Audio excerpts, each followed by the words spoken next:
Ever wonder why some anglers can load up on black drum while others can't even get a bite? Well, there is a formula for finding and catching loads of these huge inshore fish. So in this video, I'm going to break down the exact formula I use to find and catch big black drum, from water temperatures to tides to correct spot locations and bait presentations. So let's start with finding the fish. And this is the first thing that most anglers get completely wrong before ever leaving the dock. The first step to understanding where black drum are going to be is understanding the black drum's comfort zones. If you've been following my channel for a while, you'll know that I'm always talking about the fish's comfort. And this really has to do with water temperatures. Water temperatures are going to dictate a lot of what these fish do, especially in the spring. So in order to understand this, we need to break up the spring into three categories that really dictate fish movement and fish behaviors. And that's going to be your pre-spawn, the spawn, and the post-spawn. Now, for black drum getting in huge schools on staging areas, what we're really talking about is the pre-spawn. So pre-spawn can be anywhere from 55 degrees to 63 degrees, but when that water temperature hits about 64 to 68 degrees, somewhere in that range, you are in prime comfort zones for black drumfish to both spawn and feed right after the spawn. And feeding heavily after the spawn is considered the post-spawn, where water temperatures are going to be anywhere from 68 to 72 degrees. Temperatures any higher than 71 or 72 degrees, you're getting out of the fish's comfort zone, and the fish may get lockjaw and may not want to feed until they can find more cooler water temperatures. The second step is knowing how water depth and bottom composition is going to affect each of those temperature ranges like we just discussed. A good bet for most areas to fish is simply finding shallow water adjacent to deep water. Shallow water is where the fish can warm up during hot days, and deep water is where fish can drop back and move vertically in the water column to find those stable water temperatures in case a nasty cold front blows through and drops those water temperatures. For bottom composition, softer, darker bottoms like mud are going to warm up and hold heat, whereas harder bottoms like rock or sand can warm up quickly but will also cool off very quickly. You'll be amazed at how much warmer mud flats are going to get versus any other area in the body of water that you might be fishing. So just thinking about these very common environmental factors, you could already start to narrow down where you might find that ideal 64 to 68 degree water range, or where you may want to start looking for warming water, or if it's really hot outside, where you may want to find some cooler water. Now, if you need help finding these ideal fish locations, I actually created a tool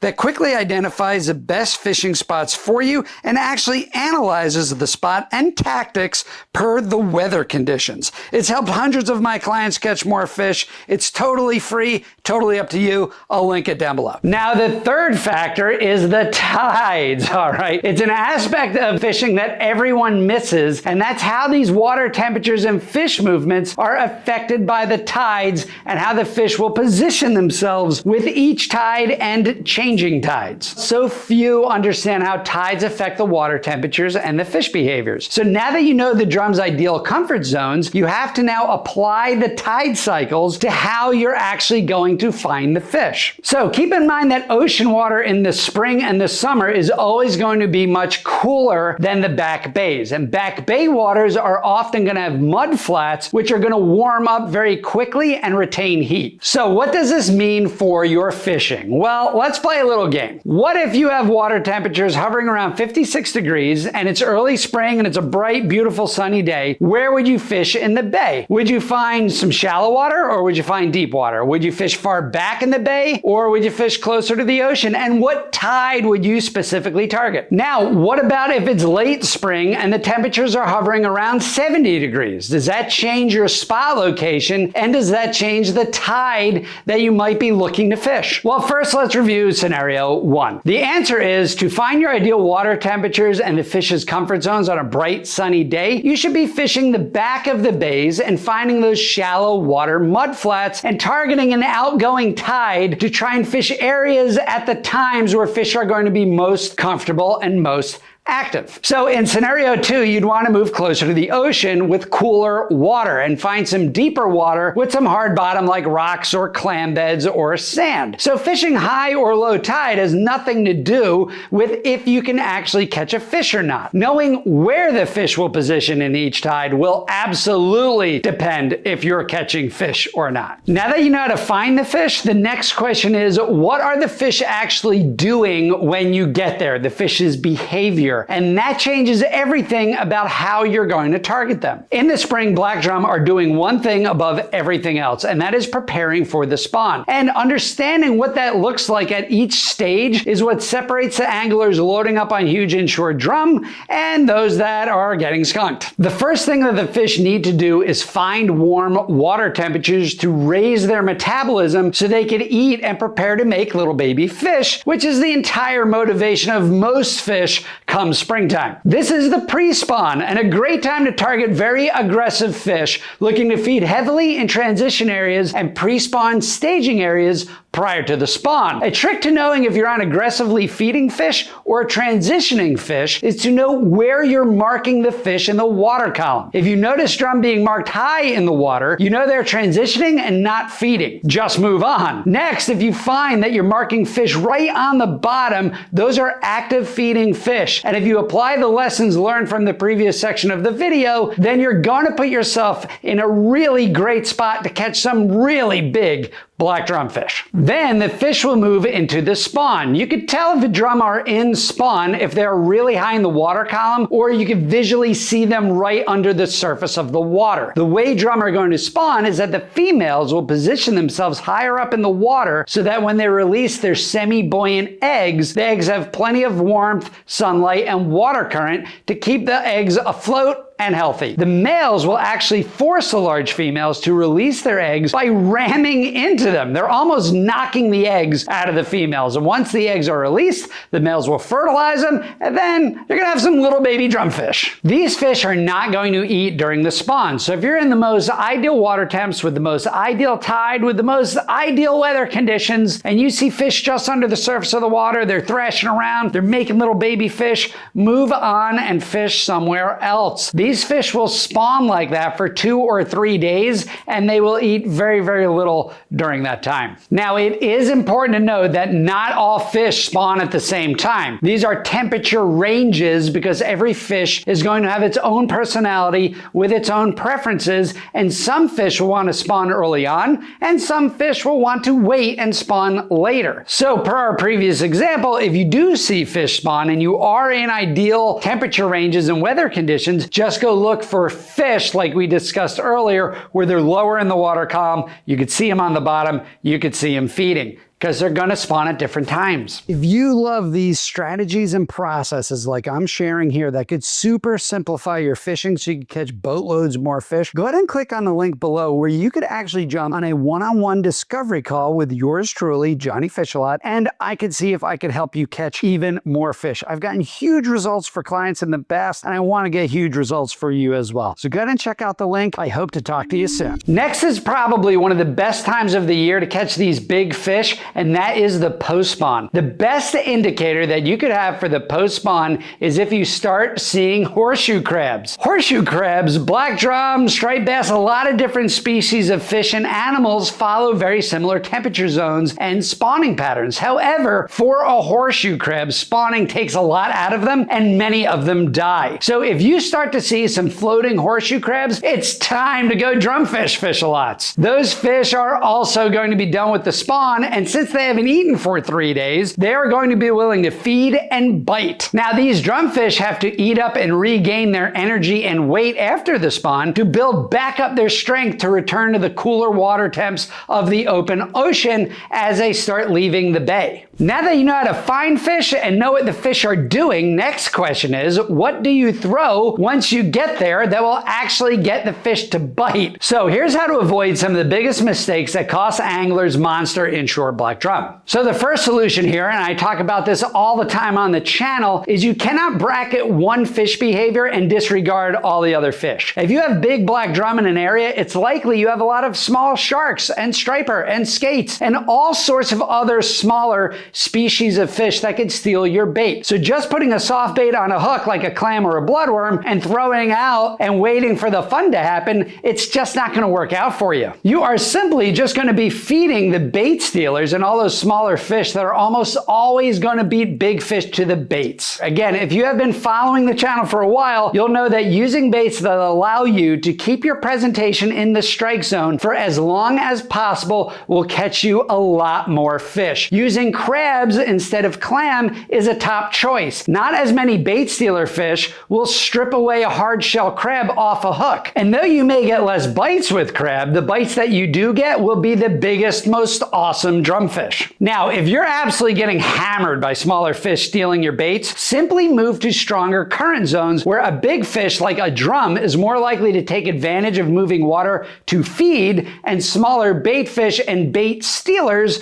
are trying to avoid that same strong current to avoid being prey themselves to larger fish or just get exhausted from the current. Next is to use the right rigs and cast your baits correctly to avoid tangles. So now I'll show you exactly how to tie your rigs and cast them out on the screen right now with some live footage. So over the years, we've fished with a lot of different types of black drum rigs, and this is by far my favorite. So I'll show you how to tie it. So to tie this rig, all you need is your monofilament or your leader material. You're gonna need your weight. We use 6 ounces. This is a typical fish finder rig. This is just something that's gonna slide up and down your line. That's gonna hold your weight. You're gonna need 2 swivels, and you're gonna need an 8/0 hook right here. So first step is to snell your hook. You're just gonna pass your line through the eye of the hook towards the point of the hook here. You're gonna pinch down the excess, and you're just gonna start wrapping. So you make your first wrap, and then just start wrapping. Do about 8 or 9 wraps is just fine, or however many makes you feel comfortable. That's about 9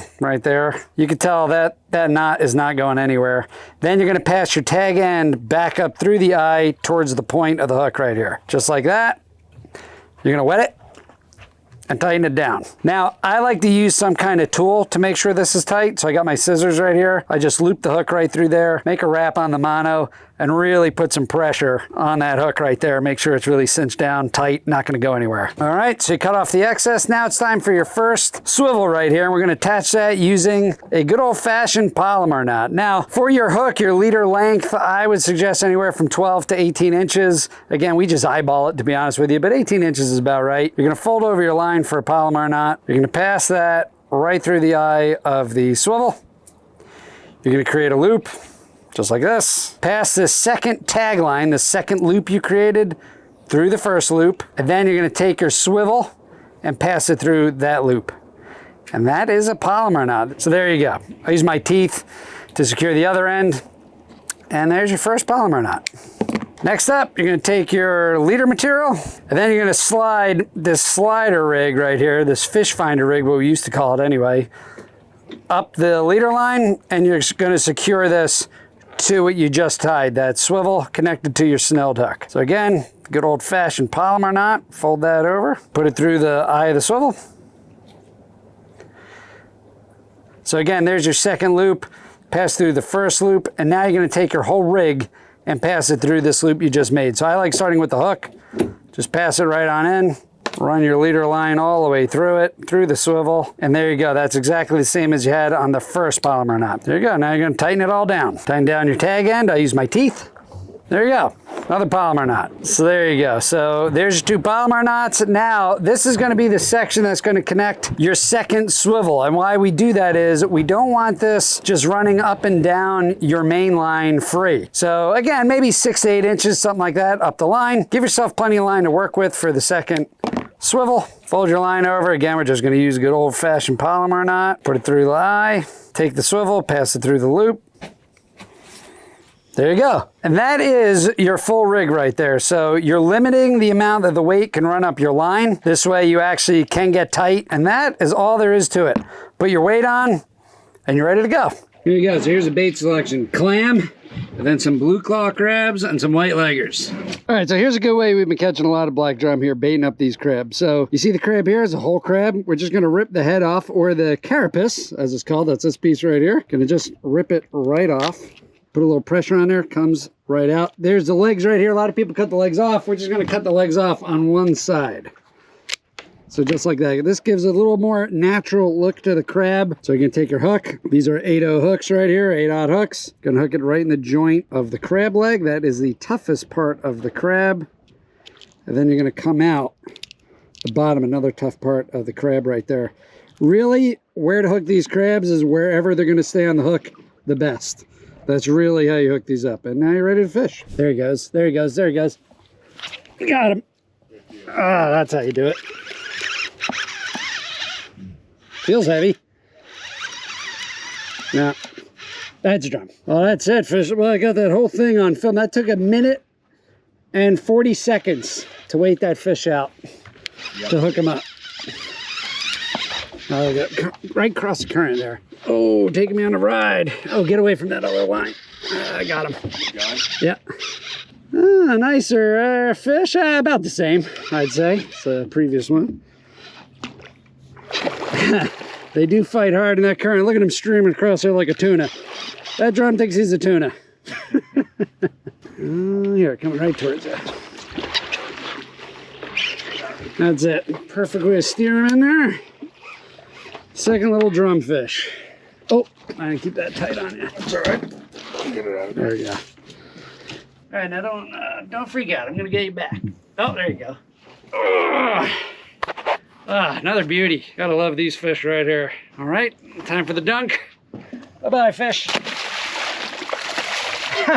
Yeah, you can tell when that fish gets in there, they get a rush of oxygen, and then they go. That's how you do it. Your third step here is to seal the deal and actually catch the fish by unlearning all the bad habits everybody in the US picks up from the Bassmaster Classic and largemouth bass tournament anglers out there. So let the fish eat the bait. Give the fish enough time to allow the hook to turn, and do not set the hook like a maniac. The way hook sets work in all fishing is that the hook turns in the fish's mouth and then finds the fish's flesh in order to penetrate the fish's mouth and allow you to catch the fish. That fish sounds like he's right under my feet. There he goes, there he goes, there he goes. Got him. That's how you do it. If you set the hook too soon, too hard, you're simply gonna blow that fish's mouth open without a good hook set, and you're gonna miss so many fish. And this applies to both circle hooks and J hooks, by the way. Most anglers show up to drum fishing with the exact same setup they use for everything else. The stiff, extra fast action rods, the fancy reels, all ready to go. And that setup is absolutely gonna cost them fish before they even get a bite. You absolutely need a moderate action, moderate light action rod, pretty much the exact opposite of all the stiff, extra fast action rods everybody's always telling you you need to go out and buy. There are two reasons for this. One is you're casting soft baits, so you need the rod to load up and unload gradually and fully in order for you to get a good cast and not fling the clam or other soft bait all the way to China while your empty hook flies in the complete opposite direction without any bait on it. The other key factor here is what we discussed earlier, and that is the ability to set the hook, especially in strong currents. An extra fast action rod only bends at the front tip of the rod. That stiffness will give too much resistance to the line and the hook as the fish is picking up your bait. It's going to feel that tension before the hook has a chance to turn, and it's going to spit it out. Additionally, if you do end up trying to set the hook, there is no shock absorption in the rod, and you end up ripping the hook right out of the fish's mouth, or ripping a huge hole in the fish's mouth, which will result in you losing the fish as you fight the fish. As far as reels are concerned, you just need something with enough line capacity to handle large fish in strong currents. Typically speaking, you could get away with 4,000 size spinning reels and smaller deep drop reels that we use for black fishing a lot of times. I've used everything from a Quantum Accurus to a Piscifun Alios 300 to a Shimano Trinidad. The reel is simply a line management system, and there's no need to go crazy expensive with it. That Piscifun Alios 300, I've done a review video on it, and for 70 bucks, it is absolutely perfect for drum fishing. Now, all these tips will catch you a lot more fish, and if you want to see them in action, click on this video right here, where I show you real on the water results results of just how successful these tactics can be. So all right, Fishalots, thanks for tuning in. I'll see you out there on the water.